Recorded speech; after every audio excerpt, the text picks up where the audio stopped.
Viha TV ప్రేక్షకులకు నమస్కారం. శ్రీ వీరబ్రహ్మేంద్ర స్వామివారి ఉపాసకులు, కాల జ్ఞాన తత్వ బ్రహ్మ, ప్రాచీన మరియు సంఖ్యాశాస్త్ర నిపుణులు, శ్రీ బ్రహ్మపాద పీఠాధిపతులు డాక్టర్ కృష్ణమాచార్యుల వారు మనతో ఉన్నారు. ఆయనతో మాట్లాడి కాలజ్ఞానం గురించి మరిన్ని విషయాలు తెలుసుకుందాం. నమస్తే గురువుగారు. జై వీరబ్రహ్మ జై గోవిందమాంబ జై. నమస్కారం తల్లి. బ్రహ్మంగారి కాలజ్ఞానం అంటే ఎన్నో వింతలు విశేషాలు ఉంటుంటాయి కదా. మనకు ఆల్రెడీ చాలా వరకు విశేషాలు జరగబోతున్నాయి కూడా. మీ నోట్ నుంచి జరిగినది ఏంటి, జరగబోతున్నది ఏంటి అనేది వినాలనుకుంటున్నాం. ఒకసారి మాకు ఎక్స్ప్లెయిన్ చేస్తారా? ఒక వ్యక్తి యొక్క భూత భవిత వర్ధమానాలు తెలియజేసే జ్యోతిషాస్త్రం చాలా అద్భుతమైంది. ఓ వ్యక్తి, ఓ వ్యవస్థ, ఓ రాష్ట్రం, ఓ దేశం యావత్ ప్రపంచ భవితని ముందుగానే ఊహిస్తే, కాలచక్రంతో సహా వివరించగలిగితే అటువంటి అద్భుతమైనటువంటి ఫలితాలు చెప్పగలిగిన అవతార పురుషులు, మహనీయులు జగద్గురు శ్రీమద్ విరాట్ పోతులూరి వీరబ్రహ్మేంద్ర స్వామి. మీరు ఇందాక అన్నట్టుగా ప్రపంచంలో ఎక్కడ ఏ వింత జరిగినా, ఏ విచిత్రం సంభవించినా బ్రహ్మంగారు కాలజ్ఞానంలో చెప్పారు, ఇలా జరుగుతుందా అంటూ ఉంటాం, వింటూ ఉంటాం. కానీ బ్రహ్మంగారి యొక్క కాలజ్ఞానంలో ఏముంది? సాక్షాత్తు కలియుగ ప్రత్యక్ష అవతారమూర్తి అయినటువంటి వీరభోగ వసంతరాయలకి మునుపైనటువంటి రూపమే వీరబ్రహ్మేంద్ర స్వాముల వారిగా మనం కొలుస్తాం కదా. మరి ప్రపంచంలో వింతలు విచిత్రాల గురించి స్వామివారు చెప్పి ఉన్నారా? ఏమైందా, జరిగి ఉందా అంటే ఎన్నో రకాలైనటువంటి వింతలు విశేషాలే కాదు, ప్రపంచానికి సంబంధించినటువంటి ఆర్థిక, సామాజిక ఎన్నో రంగాలు, రాజకీయపరమైన, ఆర్థికపరమైన అనేక రంగాలకు సంబంధించిన భవిష్యత్తును శ్రీ గురుదేవులు చెప్పి ఉన్నారు. వాటిని గురించి మనం తెలుసుకుందాం. వాటిలో ప్రధానమైనటువంటిది, మతముల పేరిట మత్సరంభులు పెరిగి మదియించి కొట్టుకొని సచ్చేరయ్య, మనువు వంశము నుండి మనుషులందరూ పుట్టు, మతములెన్నుండునో తెలియండయ్య. సాధారణంగా కులమత వర్గ వైషమ్యాలకు అతీతంగా ఒక జగద్గురువుగా శ్రీ వీరబ్రహ్మేంద్ర స్వాముల వారు పరిడవిళ్ళారు. కానీ ఈ కలియుగంలో మనం ఉంటున్నటువంటి ఈ సమయంలో మతముల పేరిట మత్సరంభులు పెరిగి, మతం అన్నటువంటిది ఏ వ్యక్తి తలకైనా ఎక్కితే అది విశేషవంతమైనటువంటి పైశాచిక తత్వంగా మారుతుంది. ఎన్నో తలలు తెగి పడతాయని పెద్దలు వింటూ ఉంటారు. ఇలాంటి అంశాలు ఈ కలియుగంలో జరుగుతాయని గురుదేవులు చెప్పారు. అందులో కూడా కలియుగంలో 5000 గడిచినటువంటి మీదట, అంటే 5000 సంవత్సరాలు పూర్తయినటువంటి తర్వాత, ఇప్పుడు 5124 సంవత్సరాలు మనం పురస్కరించుకున్నాం. ఈ సందర్భంలో ఇలా జరుగుతుందని చెప్పారు. స్వామివారు చెప్పినట్టుగానే మన చరిత్రని, మన వేదవాంగ్మయాన్ని, సనాతనమైనటువంటి భారతీయంలో మనం చూస్తూ ఉంటే ఈ మతాల పేరుతో భారతావనిలో కూడా శైవమని, వైష్ణవమని కొన్ని తెగలు అన్నటువంటివి గొడవ పట్టేటువంటి దాఖలాలు గతంలో ఉన్నాయి. వర్తమాన సమాజంలో కూడా కొన్ని మతాలు, అది హిందుత్వంతో కాకుండా కొన్ని మతాలు కూడా వాళ్ళలో వాళ్ళు తగులాడుతున్నారు. సనాతనమైనటువంటి ధర్మమైనటువంటి హిందుత్వం మీద కూడా దాడి చేస్తూ ఉన్నటువంటి సంఘటనలు మనం చూస్తున్నాం. 2019, 2020 ఈ టైంలో మనం చాలా ఇబ్బంది పడ్డాం కరోనాతో. దీని గురించి బ్రహ్మంగారు ఏమైనా చెప్పారా మనకి ఆ రోజుల్లో? ఒకవేళ చెప్పి ఉంటే ఫ్యూచర్లో కూడా ఇది వచ్చే అవకాశం ఏమైనా ఉందా మనకి? ఈశాన్య దిక్కు నుండి విషగాలి వీచేను, లక్షలాది జనులు సచ్చేరయ్య, కోరంకి అను జబ్బు 1,000,000 మందికి తగిలి కోడిలాగా తూగి సచ్చేరయ్యానని గురుదేవుల యొక్క కాలజ్ఞాన వచనం. భారతదేశానికి ఈశాన్య దిక్కుగా ఉన్నటువంటి చైనా ప్రాంతం నుండి ఈ కోవిడ్-19 అనేటువంటి మహమ్మారి భారతదేశంతో సహా ప్రపంచ దేశాలన్నింటినీ కూడా అస్తవ్యస్తం చేసింది. ఈ 21వ శతాబ్దంలో, 100 సంవత్సరాల యొక్క ఈ శతాబ్దంలో ఎప్పుడూ చూడనటువంటి గొప్ప విపత్తుగా మనం ఈ కోవిడ్ మహమ్మారి అంటే కరోనాని మన అభివర్ణన చేయొచ్చు. దీనివల్ల ఏం జరిగింది, బ్రహ్మంగారి కాలజ్ఞానంలో ఏం చెప్పారు? కోరంకి అనుజబ్బు 1,000,000 మందికి తగిలి ఎలా చనిపోతారన్నాడు? కోడిలాగా తూగి చనిపోతారన్నాడు. దీని యొక్క అర్థం ఏంటంటే, మన ఉభయ తెలుగు రాష్ట్రాల్లో కోడి పందాలు చక్కగా జరుగుతుంటాయి. ఉమ్. ఎప్పుడు జరుగుతాయి కోడి పందాలు? సంక్రాంతి. సంక్రాంతి లాంటి పండుగకు జరుగుతాయి. ఆ సంక్రాంతి లాంటి పండుగకు జరిగేటువంటి సందర్భంలో ఒక కోడి మరో కోడితో పోట్లాడేటువంటి సందర్భంలో ఒక కోడి క్రింద పడిపోతే బలమైనటువంటి కత్తులు తాకి గాయాలవుతున్న కోళ్ళు పోరాడుతూనే ఉంటాయి. కానీ ఏదో కారణంగా కింద పడిపోతే అక్కడ ఉన్నటువంటి మనుషులు వాటికి కృత్రిమంగా శ్వాసను అందిస్తారు. 21వ శతాబ్దంలో అత్యాధునిక సాంకేతిక పరిజ్ఞానంతో కూడిన వ్యవస్థలో ఉన్న మనం ఈ కోవిడ్కి మనం ఇచ్చిన ట్రీట్మెంట్ ఏమిటో తెలుసా? ఆక్సిజన్ సిలిండర్ ద్వారా వెంటిలేషన్ మీద ఉన్నటువంటి ఇటువంటి వాటి బారిన పడ్డటువంటి వాళ్ళకి కృత్రిమంగా శ్వాసను అందించటమే. అంటే గురుదేవులు చెప్పినటువంటి మాట ఏంటంటే, దీనివల్ల శ్వాసకోశ సంబంధమైనటువంటి విషయాల్లో ఇబ్బందులు వస్తాయి. నాకు తెలిసినంత వరకు కూడా కోవిడ్ బారిన పడ్డటువంటి వాళ్ళలో సుమారు 70-80% మంది ఊపిరాడక చనిపోవటం, ఊపిరి తీసుకోలేక చనిపోవటం, ఈ ఊపిరికి సంబంధించినటువంటి విషయంలో కొన్ని ఇబ్బందుల వల్ల చనిపోయినటువంటి దాఖలాల గురించే మనం విన్నాం. జరిగింది శ్రీ గురుదేవులు వీరబ్రహ్మేంద్ర స్వామి వారి యొక్క కాలజ్ఞానంలో కోరంకి అను జబ్బు ఎంతమందికి తగిలి? 1,00,00,000 మందికి తగిలి. 1,00,00,000 అంటే మనం 100 లక్షలు అనుకుంటాం. ప్రపంచం మొత్తం 100 లక్షల మంది ఎప్పుడో చనిపోయారు. 1,00,00,000 అంటే అర్థం ఏమిటంటే ఇది అనంతం. కానీ కోవిడ్ మహమ్మారి అన్నటువంటిది మొదటిసారి వచ్చింది, రెండోసారి వచ్చింది, మూడోసారి వచ్చింది. ఈ వైరస్ అన్నటువంటిది ఇదొక్కటే కాదు, మరిన్ని వింత కొలిపేటువంటి వ్యాధులు అన్నటువంటివి రాబోతున్నాయి. ఈ వ్యాధుల కారణంగా ప్రపంచం మొత్తం కూడా వైద్యశాస్త్రం అన్నటువంటిది ఈనాడు ఎంతో పురోగమించింది. అత్యాధునికమైనటువంటి సాంకేతిక పరిజ్ఞానమైనటువంటి ఎన్నో రకాలైనటువంటి విషయాలు మన చుట్టూ ఉన్నాయి. అంత పరిజ్ఞానం కలిగినటువంటి నిపుణులు ఉన్నారు, వాటికి సంబంధించినటువంటి వైద్య పరికరాలు ఉన్నాయి. కానీ ఇవేవి కూడా మనల్ని కాపాడలేని స్థితి. అంత వేగవంతంగా మనుషుల యొక్క ప్రాణాలు పోయగలిగినటువంటి పరిస్థితులు సమీపమైనటువంటి భవిష్యత్తులో కూడా ఉండబోతున్నాయి. ప్రత్యేకించి మనం ఇప్పుడు క్రోధినామ సంవత్సరంలో అడుగెడుతున్నాం. ఈ క్రోధినామ సంవత్సరంలో కొత్త కొత్త వింతైనటువంటి వ్యాధులు వస్తాయి. వాతావరణం కలుషితమయ్యేటువంటి అవకాశం ఉంది. ఈ వాతావరణ కలుషితం మరియు వింతగొలిపేటువంటి ఒక విచిత్రవంతమైనటువంటి సూక్ష్మక్రిమి కారణంగా మరిన్ని ఇబ్బందులు, జనబాహుళ్యంలో సమస్యలు రాబోతూ ఉన్నట్టుగా మనం చూడొచ్చు. కాబట్టి శ్రీ గురుదేవుల యొక్క కాలజ్ఞానంలో ఈ 21వ శతాబ్దంలో ఇంత గొప్ప విపత్తు గురించి చెప్పడమే కాదు, సమీపమైన భవిష్యత్తులో ఇలాంటివి మళ్ళీ జరగబోతూ ఉన్నట్టుగా మనం తెలుసుకోవచ్చు. రాజకీయ రంగంలో బ్రహ్మంగారు చెప్పినట్లు ఏమైనా జరిగాయా? రానున్న భవిష్యత్తులో ఏమైనా జరిగే అవకాశం ఉందంటారా? బ్రహ్మంగారి కాలజ్ఞానం అంటే మనం అనుకుంటాం ఇది కేవలం వింతలు, విశేషాలు, విశ్వ ప్రళయానికి మాత్రమే సంబంధించిన సంఘటన. కానీ అది ఏమాత్రం కూడా వాస్తవం కాదు. జగద్గురు శ్రీమద్ విరాట్ పోతులూరి వీరబ్రహ్మేంద్ర స్వాముల వారి యొక్క కాలజ్ఞానం అంటే అది విశ్వభవిత. అది ప్రపంచం, భారతదేశమే కాదు, అది సామాజిక, ఆర్థిక, రాజకీయ, సాంఘిక ఎన్నో రంగాలకు సంబంధించినటువంటి విషయాల్ని ముందస్తుగా చెప్పగలిగినటువంటి సాంద్ర సింధు వేదమే శ్రీ కాలజ్ఞానం.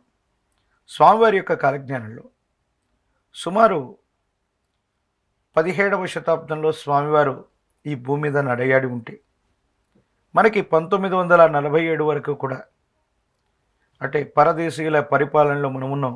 అప్పటి వరకు భారతదేశంలో ప్రజాస్వామ్యం లేదు, ఎన్నికలు లేవు, మనల్ని నవాబులు పరిపాలించారు, బ్రిటిష్ వారు పరిపాలించారు. అప్పటి వరకు ఎన్నో ఇబ్బందులు పడుతున్నటువంటి సందర్భం అది.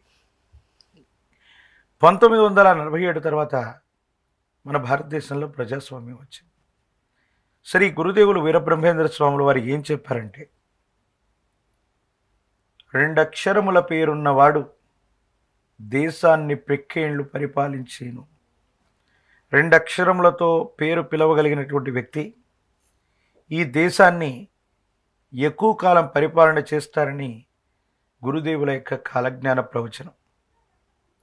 ఈ వచనాన్ని మనం చూస్తే 1947వ సంవత్సరంలో భారతదేశ తొలి ప్రధానమంత్రి పండిత్ జవహర్లాల్ నెహ్రూ, వీరిని మనం నెహ్రూ అని సంబోధిస్తాం. ఆ రెండక్షరముల పేరున్నటువంటి వ్యక్తి సుమారు 16 సంవత్సరాల పాటు ఈ భారతావనికి ఆయన ప్రధానమంత్రిగా ఉన్నాడు. ఆ రెండక్షరముల పేరు కలిగినటువంటి వ్యక్తే ఎక్కువ కాలం భారతావన్ని పరిపాలన చేస్తారని గతంలో స్వామివారు చెప్పినటువంటి మాట. స్వతంత్ర భారతావని మొట్టమొదటి ప్రధానమంత్రి అయినటువంటి నెహ్రూ గారి యొక్క విషయంలో అది వాస్తవమైంది. కమింగ్ టు 2024 లేదా గతించినటువంటి 10 సంవత్సరాలు, రెండక్షరముల పేరున్నవాడు దేశాన్ని పెక్కేండ్లు పరిపాలించెను. నరేంద్రనాథ్ మోదీ, వారిని మోదీగా మనం పిలుస్తాం. ఆయన యొక్క వ్యవహారిక నామంలో కూడా 2 అక్షరాలు ఉన్నాయి. ఈ రెండక్షరముల పేరున్నటువంటి మోదీ గారు 2014వ సంవత్సరంలో ఆయన ప్రధానమంత్రి అయ్యారు. 2019లో మరో దఫా ఆయనే ప్రధానమంత్రి అయ్యారు. ఇక 2024వ సంవత్సరం ఇప్పుడు వచ్చింది, మళ్ళీ ఎన్నికలు రాబోతున్నాయి.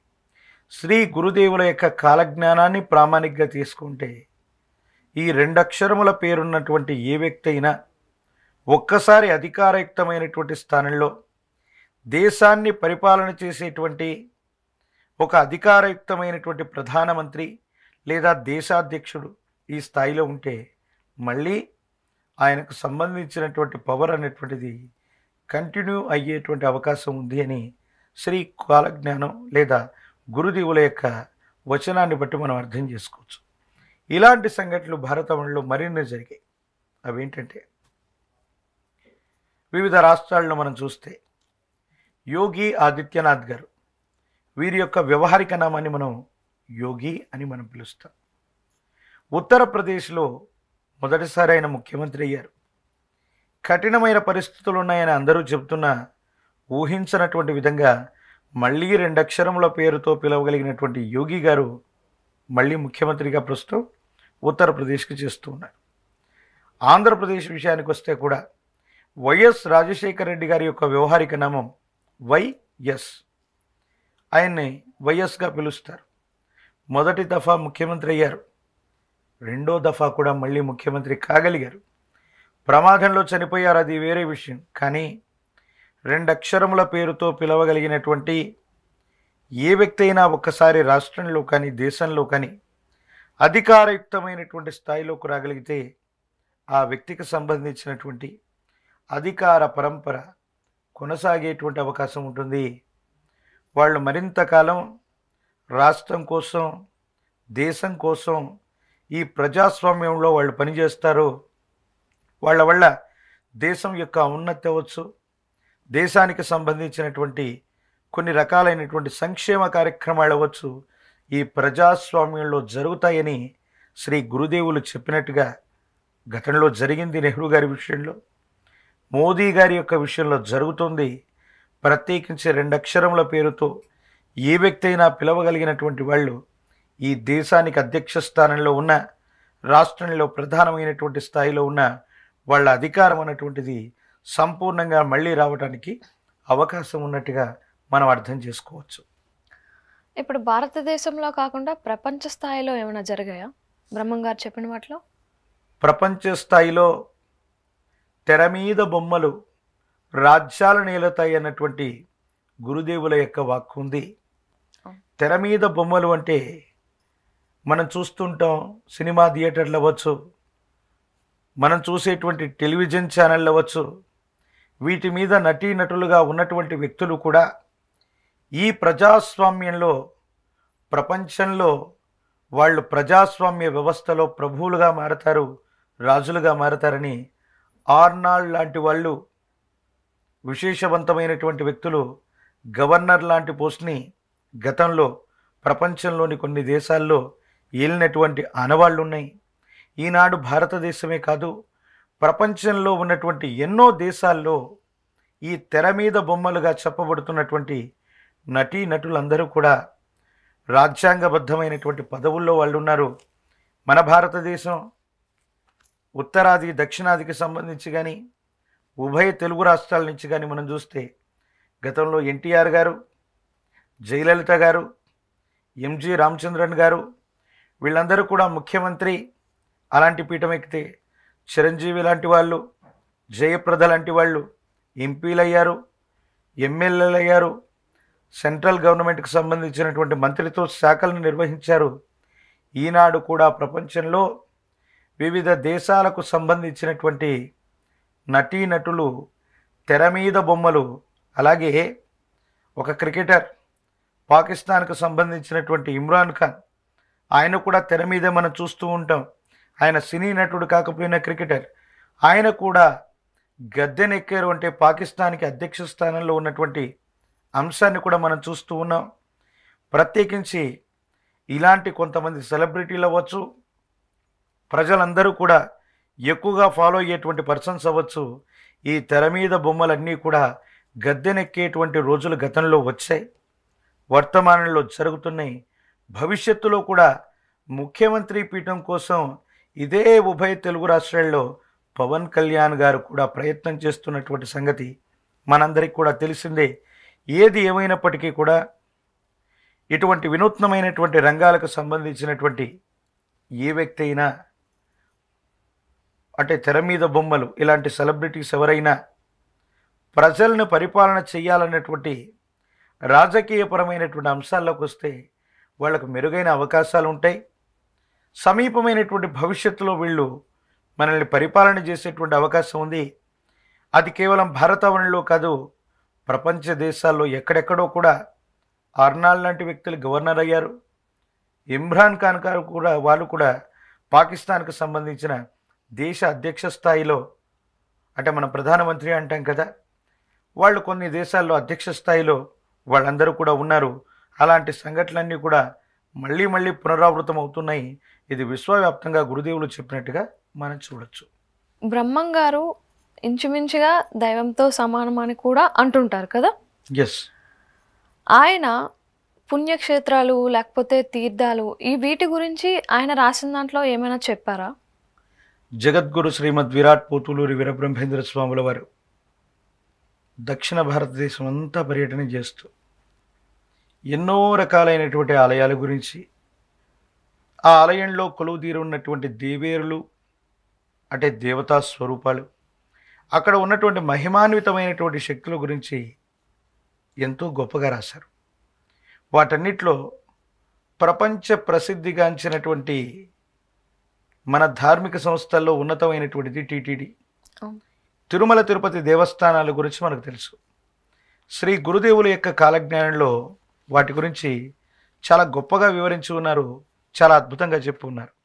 అదేమిటి అంటే, 10,000 మునులు తిరుమల కొండపై ఘోర తపమును చేయుచున్నారయ్యా, పరమాత్మ సేవకై లక్షలాది ప్రజలు ప్రతిదినము వచ్చేరు నమ్మండయ్యా. తిరుమల క్షేత్రంలో ఈనాడు ఈ 2024 సంవత్సరంలో 1,00,000 మంది ప్రతిరోజు స్వామివారిని దర్శనం కోసం కొండ మీదకి వస్తారు. ఇది ఏ సంవత్సరం? 2024 సంవత్సరం. ఒక 100 సంవత్సరాల ముందుకెళ్ళామనుకోండి, అంటే 1924లో ఇంత సంఖ్యలో భక్తులు అక్కడికి వెళ్ళేటువంటి అవకాశం ఉందా? ఎందుకంటే అటువంటి రోడ్డు మార్గం కానీ రవాణా మార్గం కానీ ఉంటుంది. అంతకంటే ఇంకో 100 సంవత్సరాలు, అంటే 1824 సంవత్సరంలో ఈ ఆలయానికి ప్రతినిత్యం 1,00,000 మంది వెళ్ళే అవకాశం ఉందా? అంటే 200 ఏళ్ళ ముందు లేదు. ఇంకో 100 సంవత్సరాల ముందుకెళ్దాం. 1724 సంవత్సరంలో తిరుమల కొండ అనేది ఇలా ఉంటుంది. అక్కడికి వెళ్ళి మనం దర్శనం చేసుకోవాలని ప్రజలు వెళ్ళేటువంటి రవాణా మార్గాలు కానీ ఇప్పుడున్న వ్యవస్థలు కానీ అందుబాటులో ఉన్నాయా?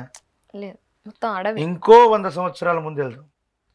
1624 సంవత్సరంలో, అంటే ఈ రోజుకి 400 సంవత్సరాల క్రితమే గురుదేవులు కాలజ్ఞానాన్ని రచించినటువంటి సందర్భంలో ప్రతిరోజు తిరుమల క్షేత్రంలో, తిరుమల కొండలో స్వామివారిని దర్శనార్థం వచ్చేటువంటి భక్తుల యొక్క సంఖ్య లక్షకు చేరుకుంటుందని 400 ఏళ్ల క్రితం రాశాడు. ఆ రోజు కనీసం 10 మంది ప్రజలు కూడా ఆ తీక్షణమైనటువంటి అటవీ మార్గంలోని శేషాచల కొండల్లో ప్రయాణం చేసి స్వామివారిని దర్శించుకునేటువంటి భక్తుల సంఖ్య నాకు తెలిసి 10ల సంఖ్య కూడా ఉండి ఉండొచ్చు, లేకపోయి ఉండొచ్చు. ఒక మహిమాన్వితమైనటువంటి పుణ్యక్షేత్రం శేషాచల కొండలో ఉంది, లేకపోతే రాయల వంశీయులు కానీ, కృష్ణదేవరాయలు కానీ, లేదా అంతకంటే పూర్వీకులైనటువంటి కొంతమంది చక్రవర్తులు కానీ దీన్ని మహిమాన్వితంగా నిర్మించారనో పునరుద్ధరణ చేశారనో విశ్వమానవాళికి తెలిసి ఉండవచ్చును. కానీ ఈనాడు ఉన్నటువంటి బస్సు సౌకర్యము, రవాణా సౌకర్యము ఇవేమీ లేదు. కనీసం విద్యుత్ శక్తి కూడా లేదు. ఎడ్ల బళ్ళు, గుర్రపు బళ్ళు తప్ప ఏవి కూడా మనకు అందుబాటులో లేనటువంటి సందర్భంలోనే లక్షలాది మంది జనులు వస్తారు. అలాగే తిరుమలకు వెళ్ళేటువంటి దారులన్నీ కూడా మూసుకుపోతాయన్నటువంటిది స్వామివారి యొక్క కాలజ్ఞాన తత్వంలో ఉన్నటువంటి మరో వచనం.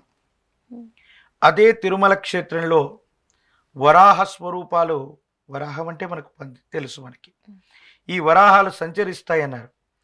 కరోనా తీవ్రతరమైనప్పుడు, లాక్డౌన్ లాంటి ప్రత్యేకమైనటువంటి పరిస్థితులు భారతావనిలో ఏర్పడ్డప్పుడు మనకు తెలిసినటువంటి అంశం ఏమిటంటే అక్కడ క్షేత్రాన్ని పరిపాలన చేసేటువంటి వరాహస్వామి రూపంలో కొన్ని వరాహాలు స్వామివారి యొక్క ప్రధాన ఆలయం ముందు సంచరించాయని సోషల్ మీడియాలో మనం చూసాం. అవన్నీ కూడా జరిగినటువంటి సంఘటనలు మనం చూస్తున్నాం. ఇలాగే స్వామివారి యొక్క కాలజ్ఞాన తత్వాల్లో ప్రధానమైనటువంటి ఆలయంలో వేరొకటైనటువంటిది, విశేషవంతమైనటువంటిది శ్రీకాళహస్తీశ్వర క్షేత్రం. శ్రీకాళహస్తీశ్వరుని దేవాలయములోన ఘనమైన దోపిడీ జరిగినయా, కంఠమున లింగములు ఉండేటి పాములు ఆ గుడిలోన కనపడును తెలియండయా. అలాగే మరో అంశం ఏం చెప్తారంటే శ్రీకాళహస్తీశ్వరుడిని కలలన్నీ తగ్గి కంది మల్లయ్య పల్లెకు చేరేనయ్యా అని అన్నారు. ఈ కలియుగంలో ఈ 400 సంవత్సరాల క్రితం తిరుమల తిరుపతి దేవస్థానం కంటే కూడా శ్రీకాళహస్తీశ్వర స్వామి వారి యొక్క ఆలయ ప్రాంగణం అత్యంత వైభవోపేతంగా జనాలు, భక్తులు వెళ్ళడానికి అవకాశం ఉన్నటువంటిది. కానీ శేషాచల కొండలో ఉన్న తిరుమలగిరిలో వెంకటేశ్వర స్వామి అందరికీ కూడా అక్కడ అందుబాటులో ఉన్నట్టు, అక్కడ ఆలయం ఉన్నట్టు, ఎలా వెళ్ళాలో కూడా ఎవరికి తెలియదు. ఇప్పుడు వెళుతుంటేనే త్రాచుపాములను, చిరుత పులులను, లేకపోతే కొన్ని రకాలైనటువంటి వన్యప్రాణులు మన మీద దాడి చేసేటువంటి పరిస్థితి మనం చూస్తున్నాం. ఏంటి ఈ 2023-24 సంవత్సరంలో కూడా చిరుత పులులు దాడి చేసినటువంటి సంఘటనలు, మెట్ల మార్గంలో నడుచుకుంటూ వెళ్తున్నటువంటి భక్తుల మీద దాడి చేసినటువంటి చూస్తున్నాం. కానీ 400 సంవత్సరాల క్రితం ఎన్ని వన్యమృగాలు ఉంటాయి, వాటన్నిటినీ కూడా దాటుకుని స్వామివారి యొక్క చెంతకు వెళ్ళాలంటే ఎంత తీక్షణమైనటువంటి ఇబ్బంది ఉంటుంది. అలా స్వామివారు 400 సంవత్సరాల క్రితమే ఈనాడు జరగబోయేటువంటి అంశం. కనీసం ప్రతిరోజు 1,00,000 మంది జనాలు స్వామివారిని దర్శనం చేసుకుంటారు. ఈ కలియుగ ప్రత్యక్ష దైవమైనటువంటి వెంకటేశ్వర స్వామివారి దర్శనార్థం వస్తారయ్య అని స్వామివారు చెప్పారు. అలా జరుగుతుంది. ప్రత్యేకించి శ్రీకాళహస్తీశ్వర స్వామివారి యొక్క క్షేత్రంలో ఇక జరగబోయేటువంటి అంశం రాహుకేతు క్షేత్రాల్లోనే జ్ఞాన ప్రసూనాంబ సమేత శ్రీకాళహస్తీశ్వర స్వాముల వారి గురించి మనం గొప్పగా వింటూ ఉంటాం. ఎవరి జాతకమైనా సరిగ్గా లేకపోతే, కళ్యాణం అవ్వకపోయినా, సంతానం లేకపోయినా, మంచి ఉద్యోగం లభించకపోయినా, తీవ్రమైనటువంటి దుఃఖంలో ఉన్న, ఏం చెయ్యాలో అర్థం కాకపోతే పెద్దలందరూ కూడా చెప్తుంటారు శ్రీకాళహస్తీశ్వరుని సందర్శన చేసిరమ్మని.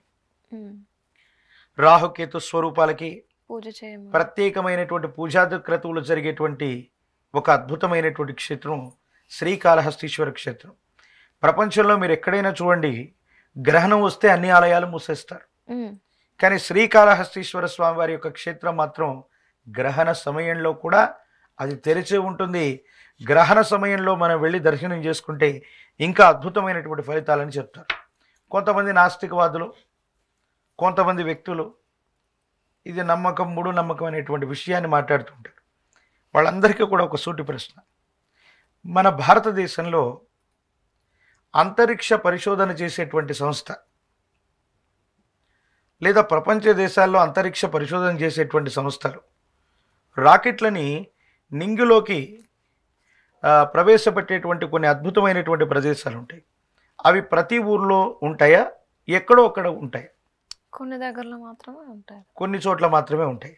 మన భారతదేశంలో అటువంటి అంతరిక్ష పరిశోధన చేసే సంస్థ కానీ, రాకెట్ లాంచింగ్ స్పేస్ సెంటర్ కానీ మన ఆంధ్రప్రదేశ్లో ఎక్కడైనా ఉందా? అటువైపే ఉంది. ఎక్కడుంది? నెల్లూరు. శ్రీహరికోటలోని సతీష్ ధావన్ అంతరిక్ష పరిశోధన సంస్థ గురించి మనకు తెలుసు. ఇక్కడ ఏం జరుగుతుంది? నింగిలోకి రాకెట్లని ప్రవేశపెడుతూ ఉంటారు. ఎందుకు అక్కడి నుంచే నింగిలో రాకెట్లను ప్రవేశపెట్టాలి? ఢిల్లీ నుంచి చేయకూడదా? బెంగళూరు నుంచి చేయకూడదా? చెన్నై పక్క నుంచి చేయకూడదా? అంటే ఒకటి, నింగిలోకి అది వెళ్ళటానికి అంటే భూమికి ఒక గ్రావిటేషన్ ఫోర్స్ ఉంటుంది. దాన్ని గురుత్వాకర్షణ శక్తి అంటారు. ఏ వస్తువైనా భూమి మీద నుంచి మనం నిటారుగా పైకి వేస్తే అది తిరిగి మళ్ళీ భూమినే చేరుతుంది. దీనికి కారణం ఏమిటి? భూమికి ఉన్నటువంటి గురుత్వాకర్షణ శక్తి. ఏ వస్తువైనా భూమిని మళ్ళీ చేరకుండా అది అలాగే వెళ్ళిపోవాలంటే ఏం చెప్పారు భౌతిక శాస్త్రంలో? 11.2 మీటర్ ఫర్ సెకండ్ స్క్వేర్ అనేటువంటి వేగంతో ఏ వస్తువైనా నింగికి అలా ఎగిసిపోతూ ఉంటే అది మళ్ళీ భూమిలోకి తిరిగి రాదు, విశ్వాంతరాల్ని చేరుకుంటుంది. అటువంటి అనువైనటువంటి ప్రదేశం ఒకవేళ అలాంటి పరీక్షల్లో ఏవైనా విఫలమైతే జనావాసాలకు లేకుండా సముద్ర తీర ప్రాంతాలకు దగ్గరగా ఉన్నటువంటి ప్రదేశం, నింగిలోకి రాకెట్ చాలా సునాయాసంగా వెళ్ళగలిగినటువంటి ఒక అంతరిక్ష పరిశోధన సంస్థ ఎక్కడుందో తెలుసా?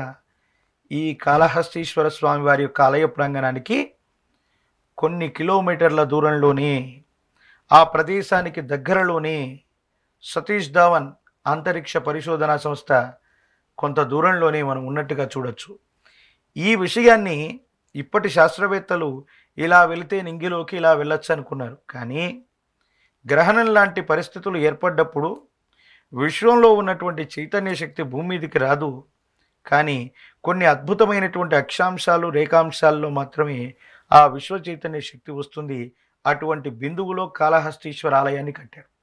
కాబట్టి రాహుకేతు క్షేత్రంగాను గ్రహణ సమయం ఉన్నప్పుడు విశ్వ చైతన్య శక్తి 10%, 20% భూమి మీదకి ప్రసరిస్తూ ఉంది.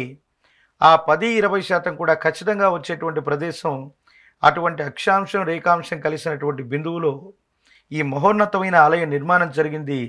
విశ్వం నుండి శక్తి రావటం, ఇక్కడ నుండి పైకి వెళ్ళటం అనేటువంటిది ఆ ప్రత్యేకమైనటువంటి ప్రదేశంలో సాధ్యమవుతుంది. కాబట్టి ఈరోజు భారతదేశానికి సంబంధించినటువంటి అంతరిక్ష పరిశోధన సంస్థని అక్కడ ఏర్పాటు చేయడం జరిగింది.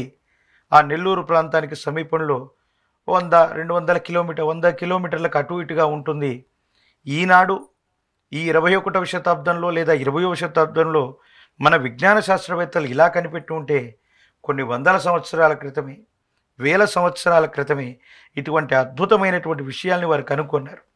అటువంటి మహిమాన్వితమైనటువంటి శ్రీకాళహస్తీశ్వర స్వామి వారి యొక్క క్షేత్రంలో ఎన్నో వింతలు, ఎన్నో విశేషాలు, అవేంటో కూడా మనకు తెలియదు. అక్కడ ఉన్నటువంటి ఆ మహోన్నతమైనటువంటి స్వామివారి యొక్క రూపాన్ని మనం చూస్తే అదొక మాయా శివలింగం, దాన్నే వాయులింగంగా మనం చెప్తారు. అక్కడ ఒక నిటారుగా ఉన్నటువంటి స్తూపం, శ్రీకాళహస్తి, ఒక సాలెపురుగు, ఏనుగుకు సంబంధించినటువంటి దంతాలు, ప్రత్యేకించి ఒక సర్పము, వీటికి సంబంధించినటువంటి అవశేషాలతో ఇలా నిటారుగా ఒక స్తూపం ఉంటే, ఈ స్తూపానికి వెనుక వైపుగా దీపాలతో ఉన్నటువంటి ఒక ఫ్రేమ్ను పెడితే ఈ స్తూపం ఎక్కడుంది, వెనుక దీపాలు ఉన్నాయి, కానీ అభిముఖంగా వెళ్ళి మనం దర్శనం చేసుకుంటే ఒక వాయు రూపంలో ఉన్నటువంటి లింగం మనకు కనిపిస్తుంది. ఇది మాయాస్వరూపం, ఎంతో అద్భుతమైనటువంటిది. మీరు ఎప్పుడైనా కాళహస్తీశ్వర స్వామి వారి యొక్క ఆలయ ప్రాంగణానికి వెళ్ళినట్టయితే ఆ దీపాలు అన్నటువంటివి మనం కదపకపోయినప్పటికీ కూడా వాయువు చేత రెపరెపలాడుతూ ఉంటాయి. పరమేశ్వరుడు, అమ్మవారి యొక్క ఉచ్ఛ్వాస నిశ్వాసాలుగా మనం చెబుతాం. అటువంటి అద్భుతమైనటువంటి క్షేత్రంలో స్వామివారు చెప్పినట్టుగా ఒక ఘనమైనటువంటి దోపిడీ, అంటే అక్కడ కూడా అంత పవిత్రమైనటువంటి స్థలంలో కూడా అక్కడ పనిచేసే పరిచారకులు అవ్వచ్చు, అక్కడ ఉన్నటువంటి సిబ్బంది అవ్వచ్చు, కొన్ని రకాలైనటువంటి దొంగతనాలకు పాల్పడతారు. ఇలాంటి సంఘటనలు స్వామివారికి సంబంధించినటువంటి ఆ రాహుకేతు పూజాధికరతో చేసిన తర్వాత వెండి నాగపడగల్ని హుండీలో వేస్తారు. అవును. వాటి యొక్క కొలతల్లో తేడా వచ్చాయని గతంలో మనం విన్నాం. అవును. ఇలాంటి సంఘటనలు ఏవైనా మళ్ళీ పునరావృతమవుతే కంఠమున లింగములు ఉండేటువంటి పరమేశ్వరుడి యొక్క లింగాన్ని కంఠంలో కనిపించే విధంగా ఉన్నటువంటి ఒక అద్భుతమైనటువంటి సర్పజాతి ఎక్కడి నుంచి వస్తుందో తెలియదు, స్వామివారు అమ్మవారి యొక్క ఆలయ ప్రాంగణంలో ప్రత్యక్షమవుతాయి. అంటే దుష్టుల్ని శిక్షించడానికే రాహుకేతు స్వరూపాలుగా అవ్వచ్చు, కాళహస్తీశ్వరుడు యొక్క రూపంలో అవ్వచ్చు, మేమిక్కడ ఉన్నాము అన్నటువంటి సంకేతాన్ని భక్తులకు ఇవ్వడానికి, దుష్టుల్ని శిక్షించడానికి ఇటువంటి అద్భుతమైనటువంటి మహిమాన్వితమైనటువంటి పరిస్థితి ఒకటి ఉండబోతున్నట్టుగా మనం చెప్పచ్చు.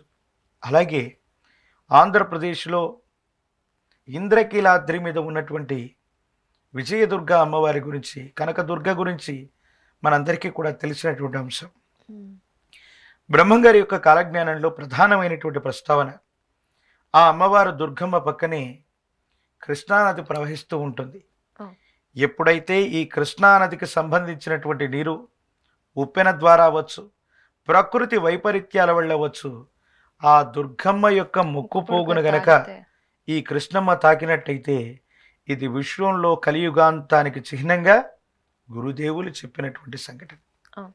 ప్రత్యేకించి యాగంటి క్షేత్రంలో అవ్వచ్చు, పరమ ప్రశస్తవంతమైనటువంటి శ్రీగిరి పర్వతం అవ్వచ్చు, శ్రీశైలంలో అవ్వచ్చు, ఆ విశేషవంతమైనటువంటి నందీశ్వరుడు యాగంటి బసవన్న అంతకంతకు లేచి రంకెలేసేనన్నారు. ప్రతినిత్యం కూడా ఆ స్వామివారి యొక్క ఆ బసవేశ్వరుడు స్వరూపమైన ఆ నంది యొక్క పరిమాణం ఈరోజు కూడా పెరుగుతూనే ఉంది. అతి సమీపమైన భవిష్యత్తులో ఆ నందీశ్వరుడు రంకెలేస్తాడనుంది. ఈ మధ్యకాలంలో గతించిన సంవత్సరం రోజులు లేదా 2 సంవత్సరాల కాలంలో ఆ నందీశ్వరుడు యొక్క విస్తీర్ణం పెరిగిపోవటం వల్ల అక్కడ ప్రాచీనమైనటువంటి ఆ కట్టడంలో ఉన్నటువంటి ఒక రాతి స్తంభం విరిగిపోయినటువంటి పరిస్థితిని కూడా ఈ 2 సంవత్సరాల కాలంలో మనం చూస్తున్నాం. అంతకంతకు కూడా ఆ నందీశ్వర స్వామి పెరుగుతూ ఉన్నటువంటి ఆనవాళ్ళు కూడా ఉన్నాయి. ఇలా చెప్పుకుంటూ పోతే ఎన్నో దేవతా స్వరూపాలు, ఎన్నో రకాలైనటువంటి ప్రాచీనమైనటువంటి కట్టడాలు, ఇవన్నిటినీ మనం కట్టడాలుగానే మనం భావిస్తాం. మధురలో ఉన్నటువంటి మీనాక్షి అవ్వచ్చు, కంచిలో ఉన్నటువంటి కామాక్షి అవ్వచ్చు, ఇలాంటి ఎన్నో దేవతా స్వరూపాలకు సంబంధించిన విశేషాలు చెబుతూ మీరక్కడ చూస్తుంది ఆలయం మాత్రమే కాదు, అక్కడ కనిపించేటువంటిది విగ్రహం మాత్రమే కాదు, అందులో దేదీప్యమానమైనటువంటి అమ్మవారి శక్తో, దేవతా స్వరూపాల యొక్క శక్తో ఖచ్చితంగా ఉంది. వీళ్ళు ఈ విధమైనటువంటి కలియుగంలో పాపభీతి లేకుండా చేయగలిగినటువంటి కొన్ని పాపాలు మనం చేస్తే ఆ దేవతా స్వరూపాలు సశరీర రూపంలో రావటమే కాదు, దుష్టులను శిక్షిస్తాయి. కాళికాదేవి గురించో, వీరభద్రస్వామి వారి గురించో మహోన్నతంగా స్వామివారు చెప్పారు. అంటే శ్రీ గురుదేవులు 400 సంవత్సరాల క్రితం విశ్వభవితగా పరిడవిల్లుతున్నటువంటి సాంద్ర సింధు వేదం కాలజ్ఞానంలో ఇంత అద్భుతమైనటువంటి వాక్యాలు చెప్పగలిగారంటే మన చుట్టూ ఉన్నవి ఆలయాలు కాదు, సాక్షాత్తు దేవతా స్వరూపాల యొక్క నివాసమైనటువంటి స్థలాలుగా మనం భావన చేయాలి. తిరుమలలో లక్ష్మీ వెంకటేశ్వరుడు ఉన్నటువంటిది సత్యం. శ్రీకాళహస్తిలో పార్వతీ పరమేశ్వర స్వరూపమైనటువంటి జ్ఞాన ప్రసూనాంబ సమేత కాళహస్తీశ్వర స్వాముల వారు కూడా ఉన్నటువంటి సత్యం. ఇలా గొప్ప గొప్ప ప్రస్తావనలు అక్కడ జరగబోయేటువంటి అంశాల గురించి చెప్పారు. అలాగే తిరుమలలో ఈ లక్షలాది మంది రావటానికి గల కారణాన్ని కూడా చెప్పాడు. అక్కడ మహోన్నతమైనటువంటి 10,000 మంది సిద్ధ పురుషులు ఇప్పటికీ కూడా మౌనమైనటువంటి దీక్షలో తపస్సును ఆచరిస్తూ ఉన్నారన్నటువంటి అంశాన్ని చెప్పారు. మనం తిరుమల కొండలో కొంత భాగం వరకు మాత్రమే మనం వెళ్ళగలుగుతాం. కానీ స్వామివారి యొక్క ప్రధానమైనటువంటి ఆలయం దాటిన తర్వాత కొన్ని కిలోమీటర్లు దాటితే ఒక అద్భుతమైనటువంటి కీకారణ్యం ఉంది. ఆ కీకారణ్యంలో ఎంతోమంది మహర్షులు, సాధు పుంగవులు సశరీర రూపంలో వాళ్ళు మనకు చూస్తే చెట్లలాగో, పుట్లలాగో, రాతి కొండల్లాగో గుహల లోపల ఉన్నట్టుగా అనిపిస్తూ ఉంటుంది. వాళ్ళెవరూ కూడా ఈ మాంసచక్షువులకి కనపడే అవకాశం లేదు. కానీ 10,000 మంది మునులు ఇంకా అక్కడ తపస్సు చేస్తున్నారు. అందుకే అద్భుతమైనటువంటి క్షేత్రంగా అది పరిడవిల్లుతూ ఉంది. ఈనాడు కూడా లక్షలాది మంది జనులు ప్రతిరోజు స్వామివారిని అక్కడికి వెళ్ళి దర్శనం చేసుకుంటూ ఉన్నారంటే అంత మహోన్నతమైనటువంటి పుణ్యస్థలి కావడానికి కారణం ఏంటంటే ఎంతో మంది సిద్ధ పురుషులు, యోగులు, అవతార పురుషులు శేషాచలం కొండల్లో ఆ లక్ష్మీ వెంకటేశ్వర స్వామి వారి యొక్క తిరుమలగిరిలో ఉన్నారన్నటువంటిది గురుదేవుల యొక్క ఉవాచ. ఇది చాలా మహోన్నతమైనటువంటి అద్భుతమైనటువంటి అంశంగా మనం చెప్పచ్చు. బ్రహ్మంగారి కాలజ్ఞానం ఏ భాషలో రాశారు? ఇప్పుడు అది ఎక్కడుంది? మనం చూసే అవకాశం ఏమైనా ఉందంటారా? శ్రీ గురుదేవులు వీరబ్రహ్మేంద్ర స్వాముల వారి యొక్క కాలజ్ఞానం అచ్చ తెలుగు గ్రాంధిక భాషలో రాశారు. మరి చాలా అదృష్టవంతులు. శ్రీ గురుదేవులు వీరబ్రహ్మేంద్ర స్వాముల వారు కేవలం ఈ తెలుగు నేలకు మాత్రమే లేదా ఈ తెలుగు నేలకు సంబంధించినటువంటి వ్యక్తి వారు కాకపోయినా, వారు జనించింది ఎక్కడో సరస్వతి నదీ తీరంలో వారణాసి నగరంలో స్వామివారు ఉద్భవిస్తే ఈనాడు కర్ణాటక రాష్ట్రంలోని నంది హిల్స్కి సమీపంలోని చిక్బల్లాపురకు సంబంధించినటువంటి పాపాగ్ని మఠానికి దత్తుగా వెళ్ళారు. అక్కడ నుండి స్వామివారు ఆంధ్రప్రదేశ్ రాష్ట్రంలోని ఉమ్మడి కర్నూలు జిల్లాలో ఉన్నటువంటి బనగానుపల్లెకు వచ్చి అక్కడ ఉన్నటువంటి రవలకొండలో స్వామివారు కాలజ్ఞానాన్ని రచించారు. ఇప్పుడు భగవద్గీత అంటే ఇన్ని అధ్యాయాలు, ఫలానా భాగవతం లేదా భారతం, రామాయణం అంటే ఇన్ని సర్గలు, ఖండాలని ఉంటుంది. మరి కాలజ్ఞానం కూడా దీని యొక్క ప్రమాణం ఎంత, ఎన్ని రాశారంటే 3,32,000 వాల్యూమ్స్గా వీటిని మనం చెప్పచ్చు. 3,32,000 కాలజ్ఞాన వచనాల్ని గురుదేవులు తాళపత్రాల మీద రచించారు. మీరన్నట్టు ఇవన్నీ కూడా తెలుగు గ్రాంధిక భాషలోనే ఉన్నాయి. మరి ఎక్కడ ఉన్నాయి? బనగానపల్లెలో స్వామివారు తన స్వహస్తాలతో రాసినటువంటి ఈ కాలజ్ఞాన ప్రతుల్లో కొన్నింటిని భూమిని తవ్వించి ఒకచోట పాతిపెట్టి దాని మీద ఒక చింత మొక్కను మొలిపించే ప్రయత్నం చేశారు. అది ఈనాటికి పెద్ద వృక్షం అయింది. అటు పిమ్మట తాను వీరభోగ వసంతరాయలుగా వచ్చి భవిష్యత్తులో జరగబోయేటువంటి అంశాలన్నీ నిక్షిప్తం చేశాను కదా, నేనే వచ్చి తీస్తానని చెప్పాడు. ఇంకొన్ని తాళపత్ర గ్రంథాలని స్వామివారు వీరభోగ వసంతరాయుడిగా వచ్చేటువంటి సందర్భం వరకు ఉన్నటువంటి కొన్ని తాళపత్రాల్ని తన యొక్క శిష్యుడైనటువంటి సిద్ధయ్యకిచ్చాడు. ఈనాడు స్థిరచరాస్తుల గురించి మనం పోట్లాడుతూ ఉంటాం. తండ్రి గారి యొక్క ఆస్తి నాకే రావాలి, నాకే సంబంధించినటువంటివి. కానీ గురుదేవులు వీరబ్రహ్మేంద్ర స్వాముల వారు వారి స్వహస్తాలతో రచించినటువంటి ఆ మహోన్నతమైన సాంద్ర సింధు వేదం కాలజ్ఞానాన్ని తన శిష్యుడైనటువంటి సిద్ధయ్యకు అనుగ్రహించారు. వారి తనంతరం వారి కుమారులు అవ్వచ్చు, కొంతమంది వ్యక్తులు వారి దగ్గర ఉన్నటువంటి కొంత కాలజ్ఞానాన్ని ఈనాడు గురుదేవులు వీరబ్రహ్మేంద్ర స్వాముల వారు సజీవ సమాధి నిష్ట ఉసింగినటువంటి కడప జిల్లాలోని కంది మల్లయ్యపల్లె పురసంస్థానంలో కొంత భాగం ఉంది.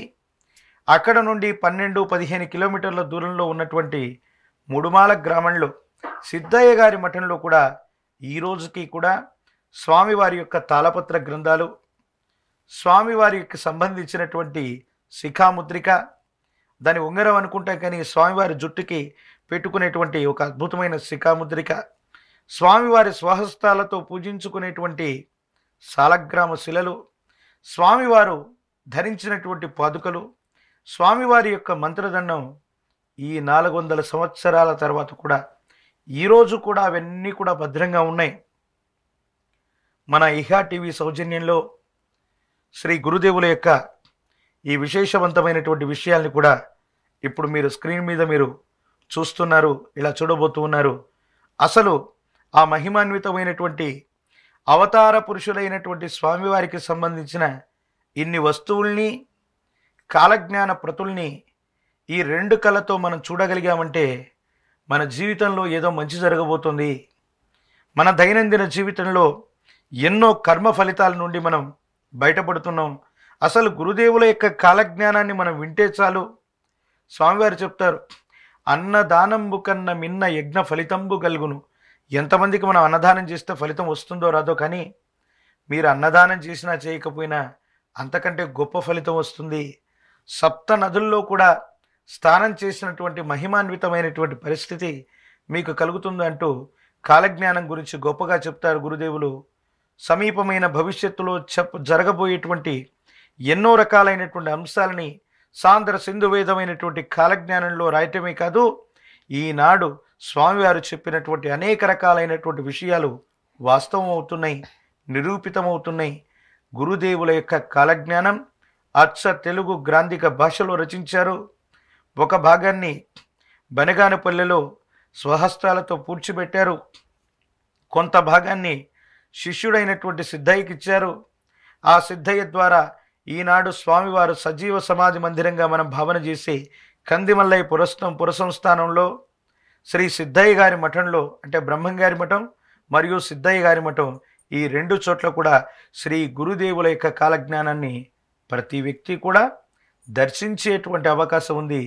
తప్పనిసరిగా జీవితంలో ఒక్కసారైనా విశ్వభవితను చెప్పిన కాలజ్ఞాని వీరబ్రహ్మేంద్ర స్వాముల వారి యొక్క మఠాన్ని, కంది మల్లయ్యపల్లె పురసంస్థానాన్ని మనం ఒక్కసారి సందర్శన చేద్దాం. నా మఠము దర్శనం పొందిన స్వామివారి యొక్క మఠానికి వెళితే జన్మ జన్మముల పాప కర్మములన్నీ నశిస్తాయని, కొత్త జీవితం వస్తుందని స్వామివారు చెప్తారు. కాబట్టి మీరు విపరీతమైనటువంటి ఇబ్బందుల్లో ఉన్న, ఏం చేయాలో అర్థం కానటువంటి అంతుచిక్కనటువంటి సమస్యలతో సతమతమవుతూ ఉన్న, ఎన్నో యజ్ఞయాగాది క్రతువులు పూజలు పురస్కారాలు చేసిన మీకు గనక పరిష్కారం లభించకపోయినా, తీవ్రమైనటువంటి ఆర్తితో దుఃఖంతో మీరుంటే ఒక్కసారి గురుదేవుల యొక్క మఠాన్ని సందర్శించండి. మీ జీవితంలో సమస్యలన్నీ తొలగిపోయి కొత్త జీవితాన్ని తప్పనిసరిగా పొందేటువంటి అవకాశం తప్పకుండా ఉంటుంది. చాలా చాలా ధన్యవాదాలు గురువుగారు. మీరు మాకు తెలియని ఎన్నో విషయాల్ని చాలా చక్కగా వివరించారు. కాలజ్ఞానం గురించి, ఇంకా చాలా విషయాలు, తాళపత్ర గ్రంథాలని, వీరబ్రహ్మేంద్ర స్వామి గురించి చాలా చక్కగా చెప్పారు. ఇలాంటి విషయాలు మీ నుంచి ఇంకా వినాలని మేము కోరుకుంటున్నాం. జై వీరబ్రహ్మ, జై గోవిందమాంబ జై.